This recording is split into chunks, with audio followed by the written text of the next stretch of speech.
تعالیٰ کے عظیم قرآن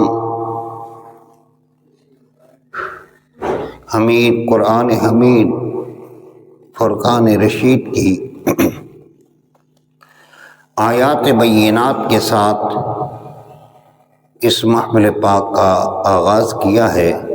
اللہ رب العزت ہم سب کی حاضری کو قبول و منظور فرمائے، اس کو ہمارے لیے توشہ آخرت، ذریعہ نجات اور ذریعہ ہدایت بنائے۔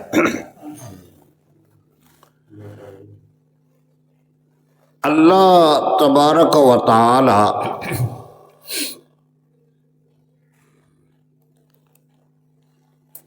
خالق ہے اور واحد خالق ہے، اور اس کی تخلیقات میں ارض و سماوات، صحرا، دریا کو سب کے سب اسی کی تخلیق ہے، اور اس کی ہر تخلیق میں حکمت ہے، اور ان حکمتوں کو تلاش کرتے رہو، چند نگینے تمہارے پاس آئیں گے، لیکن اگر کہو کہ ان حکمات کو تم سارے کا سارا جان جاؤ تو یہ ناممکن نظر آتا ہے، لیکن جسے اللہ چاہے، جو چاہے، جتنا چاہے عطا فرما دے۔ یہ حقیقی بادشاہت تو اللہ کے پاس ہے، اور اللہ جس کو چاہتا ہے بادشاہی عطا فرما دے، اور جس سے چاہے بادشاہی چھین لے۔ دنیا میں یہ اصول آیا، یہ ضابطہ آیا کہ انسان نے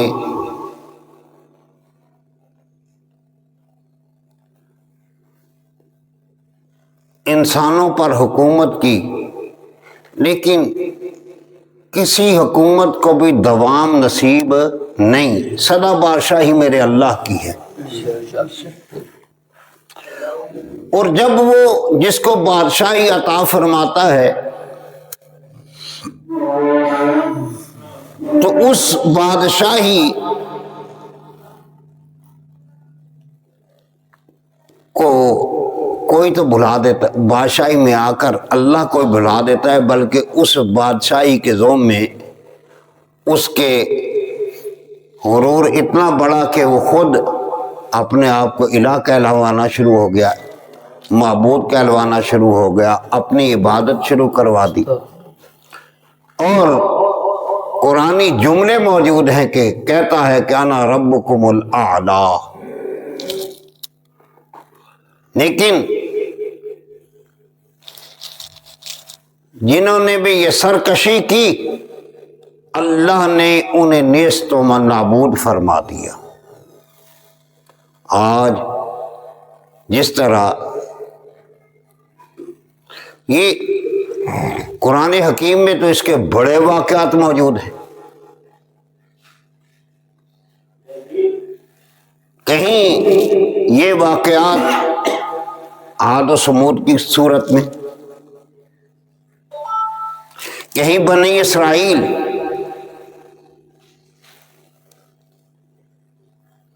ان کی ذلت، ان کا عروج و زوال سارا قرآن نے بیان کیا۔ ایک طرف تو انہیں یہ کہا گیا کہ اے یعقوب کے بیٹو ذرا ہماری نعمتوں کو یاد کرو، ہم نے کیا کیا انعام تم پہ نہیں کیے، کتنی چہیتی قوم تمہیں بنایا،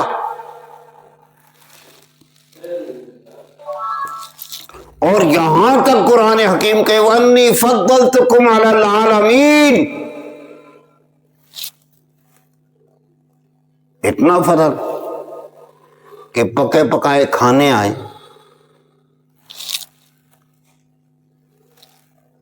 اتنا فضل کہ کم ہو کر بھی کثرت پہ غالب آ گئے۔ فرعون سے اللہ نے نجات عطا فرمائی۔ اللہ رب تم عورتوں کو زندہ رکھتے اور اپنی اولادوں کو ہی قتل کر دیتے، بیٹوں کو قتل کرتے، لیکن اللہ نے اس سے بھی تمہیں بچایا۔ لیکن اس کے باوجود یہ قوم پھر بجائے نعمتوں کا شکر ادا کرتی، ایک تو قرآن حکیم نے بیان کیا کہ جب احکام الہی ان کو پیش کیے جاتے تو کہتے سمعنا و عصینا، پنجابی میں کہتے ایک کنوں سننے آتے دوسرے کنوں کر دیتا۔ بے تکی جس چیز سے اللہ نے منع کیا اس میں حیل و حجت تلاش کرتے رہے، اس کے ہیلے ٹٹولتے رہے، لیکن اللہ رب العزت نے ان پر پھر جب عذاب نازل کیا، دیکھیں فرعون جیسے کو اللہ نے غارت کر دیا، جو ان کا سب سے بڑا دشمن تھا، نشان عبرت بنایا کہ یہ اب بعد میں سمجھ جائیں گے، لیکن نہیں۔ اور قرآن حکیم نے دوسرے لفظوں میں ان کے بارے میں یہ بھی کہا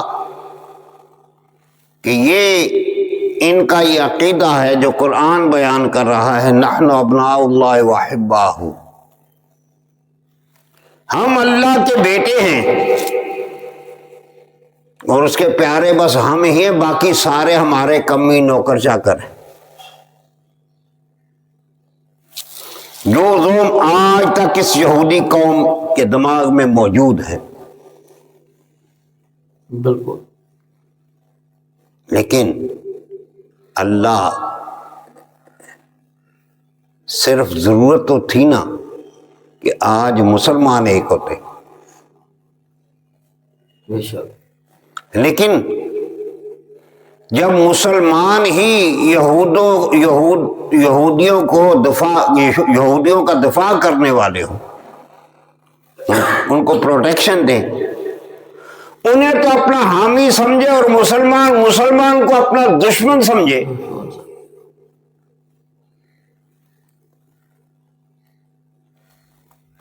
تمہیں یہ جو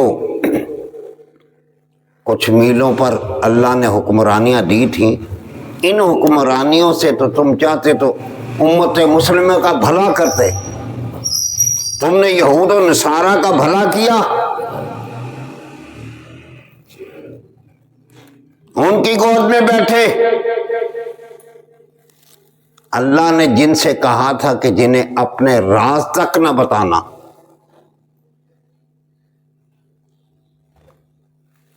تم نے سارے راز ان پہ کھولے۔ اللہ نے کہا کہ وَلَن تَرْضَىٰ عَنْكَ الْيَهُودُ وَلَا النَّصَارَىٰ حَتَّىٰ تَتَّبِعَ مِلَّتَهُمْ، اور یہ تو قرآن کہہ رہا ہے کہ اگر تمہیں ان کا دفاع کرو، سارے مال بھی دو، ان کو حق تسلیم بھی، ان کی ملت کو بھی تسلیم کر لو، یہ پھر بھی تمہارے تابع نہیں ہوں گے، یہ سرکشی پہ رہیں گے، یہ تمہارے دشمن ہیں، یہ اللہ کے بھی دشمن ہیں، اللہ کے رسول کے بھی دشمن ہیں، اللہ کے دین کے بھی دشمن ہیں، لہذا ان سے بچو۔ تو یہ بھی حکمت تو میرے رب کی ہے۔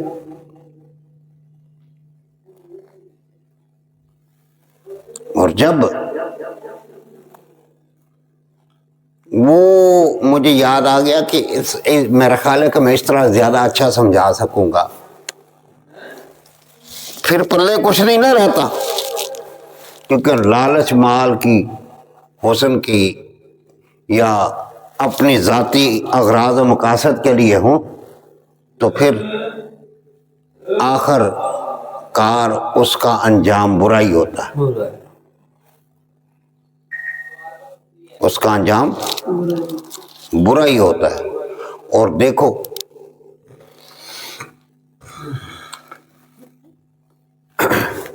حضرت سیدنا عیسیٰ علیہ الصلوۃ والسلام کہیں اپنے ساتھیوں کے ساتھ جا رہے تھے سمجھانے کے لیے، اس طرح آپ کو زیادہ سمجھ آ جائے گی۔ حضرت عیسیٰ علیہ نبینا علیہ الصلوۃ والسلام اپنے حواریوں کے ساتھ، اپنے اصحاب کے ساتھ، اپنے ساتھیوں کے ساتھ کہیں جا رہے تو رستے میں دیکھا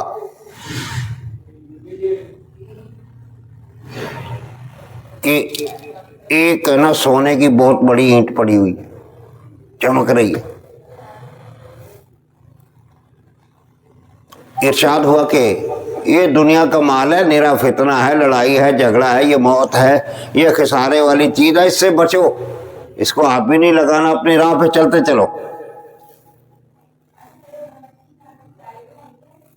لیکن وہ سارے تو چل دیے، لیکن 3 اشخاص ایسے تھے جو آہستہ آہستہ پیچھے ہو گئے، ان کا ساتھ چھوڑ دیا عیسیٰ علیہ الصلوۃ والسلام کا، اور وہ اینٹ قابو کر لی۔ اب یہ کہنے لگا اچھا یار یہ تینوں کی ہے، یہ تینوں کی ہے، لہذا اس کو برابر بانٹ لیں گے، چلو چلتے ہیں کہیں جا کے اس کی ورڈ ٹوک کریں اور جس سے بانٹیں۔ چلتے چلتے ایک جگہ پہ پہنچے، چلو جی بانٹو، انہوں نے کہا یار اس کا حساب بعد میں کرتے ہیں، ایسے کرو مالک السلام پہلے بھوک لگی ہے کھانا کھا لو۔ ایک کو پیسے دیے کہ کہا جاؤ بازار سے کھانا لے آؤ، اب وہ بازار چلا گیا کھانا لینے، یہ دونوں پیچھے بیٹھ کے کہنا یار یہ کتنے کرنے آج گنڈیر، لہذا ایسے کرو اس کو پار کر دو، اس کو مار دو تاکہ سب برابر تقسیم ہو جائے۔ اس کو بیچ میں سے نکالنے کا طریقہ یہ ہے، اس کو مار دو۔ وہ ایسا ہی کیا، وہ کھانا لے کے آیا،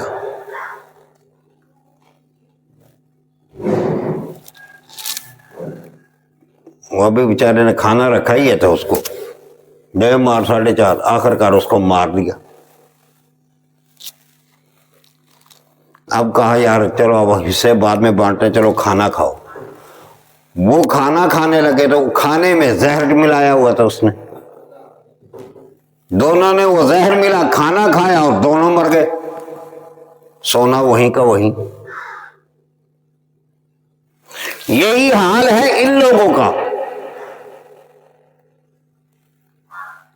قوموں پہ عروج و زوال آتے ہیں لیکن عروج انہی پہ رہتا ہے جو اللہ اور اللہ کے رسول کے احکامات کو ماننے والے ہیں، اور جن میں اتحاد ہو، جن میں میرے آقا علیہ الصلوۃ والسلام نے ارشاد فرمایا،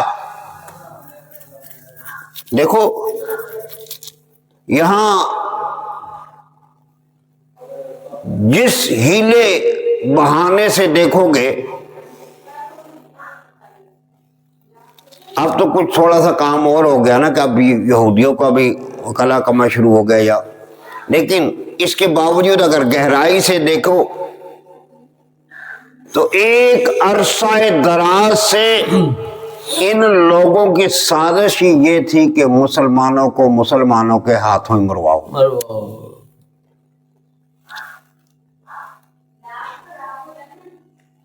مسلمانوں کے ہاتھوں مرواؤ۔ یار گرچہ کوئی برا بھی ہو، گناہ دیکھو، گناہ گار ہونا اور ہے، ایمان والا ہونا اور ہے۔ گناہ ہر کسی میں ہے، کوئی گناہ سے انکار ہی نہیں کر سکتا کہ میں گناہ گار نہیں۔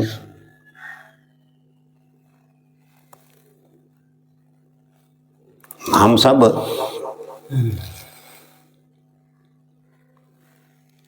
تو وہ گھر سے ہم گناہ کرتے ہیں. گناہ مثلاً ایک شخص ہے شرابی ہے، زانی ہے، چور ہے، ڈکیت ہے، جو کچھ بھی ہے، لیکن اگر اس کا ایمان ثابت ہے تو کیا اس کا ہم جنازہ نہیں پڑھیں گے؟ پڑھتے ہیں. ارے پڑھنے والے تم بھی لا الہ الا اللہ محمد رسول اللہ، پڑھنے والے وہ بھی لا الہ الا اللہ محمد رسول اللہ. تم بھی آقا کو خاتم الانبیاء ماننے والے، تم بھی اللہ کو واحد لا شریک ماننے والے. قرآن تمہارا بھی وہی، قرآن ان کا بھی وہی. سارا کچھ پڑھنے پڑھانے کے باوجود پھر مسلمان کوئی کاٹے، لیکن سازش کس کی؟ آپ پوری دنیا کا جائزہ لیں. دیگر ممالک میں کتنی لڑائیاں، غزہ میں شہید ہو تو مسلمان، افغانستان، پاکستان کون؟ مسلمان. ایران، برما. جہاں بھی دیکھو نسل کشی مسلمانوں کی. تو میرے آقا علیہ الصلوۃ والسلام نے تو فرمایا کہ سارے مسلمان جو ہے نا وہ ایک جسم کی مانند ہیں. سارے مسلمان جسم کی مانند ہیں. اور جب وہ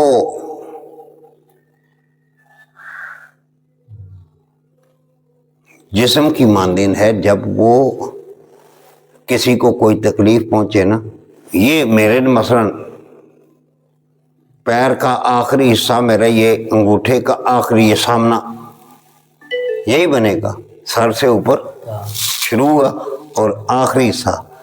یہاں اس کو یہاں کوئی کانٹا بھی چبھ جائے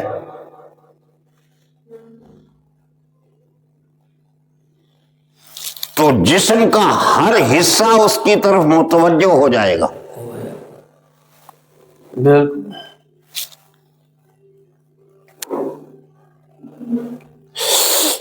زبان، آنکھ، منہ، کان، ہاتھ، ہر چیز اس تکلیف کو رفع کرنے کے لیے حرکت میں آ جائے گی. آتی ہے نا؟ ادھر مسلمان مر رہے ہیں، تمہیں اپنے اقتدار کی ہے. مقصد تو یہ تھا کہ تمہارے وسائل پر بھی قبضہ. اب تو وہ خبیث، وہ ملعون، وہ لعنتی شخص، دنیا کا کذاب، وہ ٹرمپ، وہ بکواس کرتا ہوا نظر آتا ہے. جن ہم ان کے تیلوں پہ قبضہ کریں گے، یہ اب بھی نہیں سمجھے.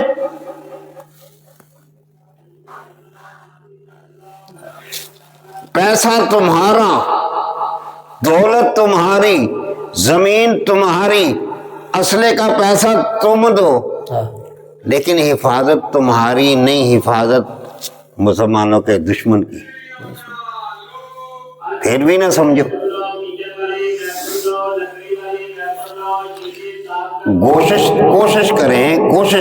کوشش کریں کہ آپس میں دیکھو اختلاف جو علماء کرام کے درمیان میں ہے نا، اختلافات دو قسمیں ہیں مسلمانوں میں. اختلافات کی ایک ہوتے ہیں فروعی اختلافات، جیسے کوئی کہتا جی قبروں پہ جاؤ، ایک کہتا ہے یہ نہیں سرکار نے منع فرمایا. ایک مثال دے رہا ہوں. یہ ایک شخص رفع الیدین کرتا ہے، دوسرا نہیں کرتا. ایک امام کے پیچھے سورہ فاتحہ پڑھتا ہے، ایک کہتا ہے کہ نہیں.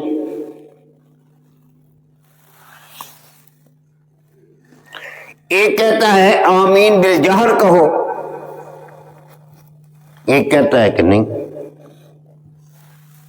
ایک کہتا ہے 11ویں دلاؤ، دوسرا کہتا نہیں۔ ایک مثال دے رہا ہوں سمجھانے کی۔ اچھا، ان میں ہر ہونے میں اور نہ ہونے میں، جائز ہونے میں یا ناجائز ہونے میں، یہ دلائل ہیں دونوں فریقین جانبین کے پاس دلائل ہیں، دونوں طرف دلائل ہیں، احادیث سے بھی اور وہ اپنی اپنی پھر آگے اس کی شروحات ہیں، یا جو جیسے بزرگان دین کو سمجھ میں آیا، ہمارے اکابرین کو سمجھ میں آیا، انہوں نے اس حکم کو نافذ کیا، دوسرا حکم تم نے پکڑ لیا، چلو ٹھیک ہے۔ اگر بحث ہے بھی تو یہ علماء میں ہے۔ عقیدہ درست رکھو۔ کیا ساری امت کا عقیدہ یہ نہیں ہے کہ اللہ وحدہ لا شریک ہے؟ ساری امت کا عقیدہ ہے نا۔ حضور نبی پاک صاحب الاولاق صلی اللہ تعالی علیہ وسلم خاتم الانبیاء ہیں، آپ کے بعد کوئی نبی رسول نہیں آئے گا، قرآن پر حق ہے، قیامت آنی ہے، اللہ کے حضور پیش ہونا ہے، قبر میں سوال جواب ہونے ہیں، اللہ نے جو جنت دوزخ ہے اس پر بھی ایمان ہے، فرشتوں پر ایمان ہے، یہ جنات جو کچھ بھی ہے، جو قرآن حکیم نے، جو ہمارے عقائد نے بیان کیا کہ ان پر ایمان اور یقین رکھنا ہے، ہر چیز پر تمہارا یقین ہے، اور تقریباً ساری امت کا ہے، سوائے قادیانی ملعونوں کے، یا ایسے جو معاذ اللہ کسی صحابی کو الہ سمجھے، جیسے یہ شیعہ حضرات میں ایک ان کا فرقہ ہے، انہیں کہتے ہیں نصیری، انہیں کیا کہتے ہیں؟ وہ کہتے ہیں اللہ ان میں حلول کر گیا، یہ عقیدہ غلط ہے، ساری امت کہتی ہے غلط ہے۔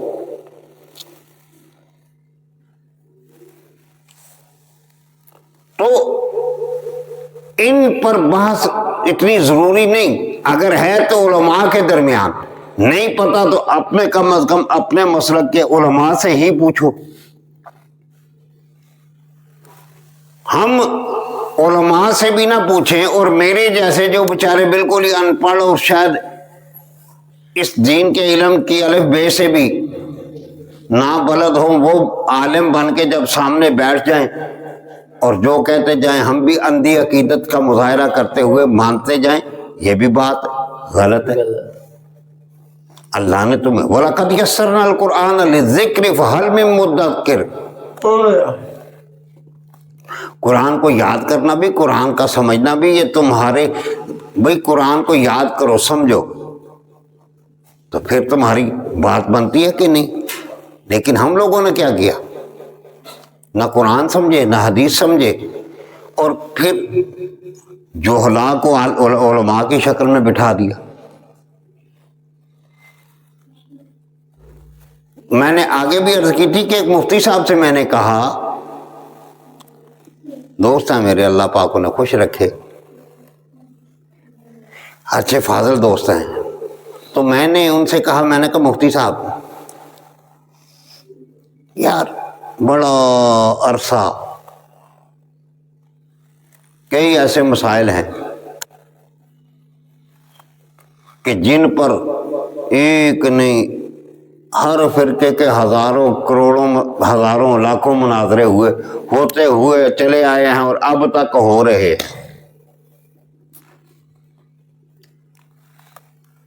ٹھیک ہے، لیکن مجھے یہ بتائیں کہ ظاہر ہے ان میں سے اول تو جتنے مناظرے ہوتے ہیں ہمارے ہاں، دوسرے علاقوں کا یا دوسرے ملکوں کا تو پتہ نہیں ہے، کہ ہمارے ہاں جتنے بھی ہم نے دیکھے مناظرے ہوتے، اینڈ پہ لڑائی جھگڑا اور میں تو پہ ختم، کسی فیصلے پہ ہی نہیں پہنچے۔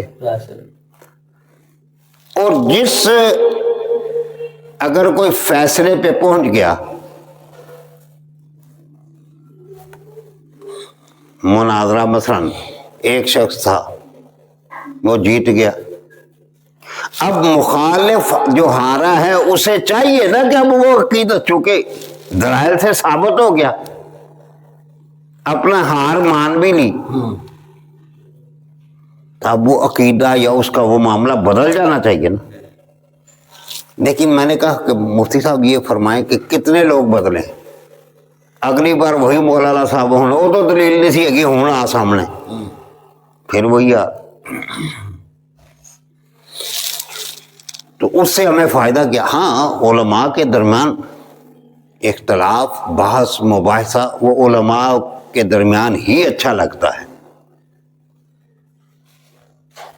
وہ علماء کے درمیان ہی، اور کسی مسئلے تو سمجھداری یہ ہوگی۔ اگر انسان سمجھے ہی نہ تو بس ادھر ادھر کی باتیں کر کے اپنے آپ کو سمجھے کہ میں عالم، تو کم از کم آپس میں اتحاد رکھو۔ یہ نہ ہو کہ مسلمانوں کی نسل کشی ہوتی چلی جائے، تمہاری اس چیز کو کوئی تمہارا مخالف زیادہ ہوا دے اور تم آپس میں ہی دست گریباں بجائے دلال کے ایک دوسرے کے ساتھ لڑنے پر ہی جو ہے نا وہ بس منہ سے رو، نہ تمہارے ہاتھ کچھ آئے نہ ان کے ہاتھ کچھ آئے۔ اللہ اس امت کو یگانگت نصیب فرمائے اور ان میں اتحاد پیدا فرمائے۔ اللہ کریم ہمیں سیدھی راہ پہ چلائے، اللہ رب العزت اس راہ پہ چلائے جس سے وہ اور اس کا محبوب راضی ہوں، وہ راہ جو اس نے اور اس کے محبوب نے فرمائی۔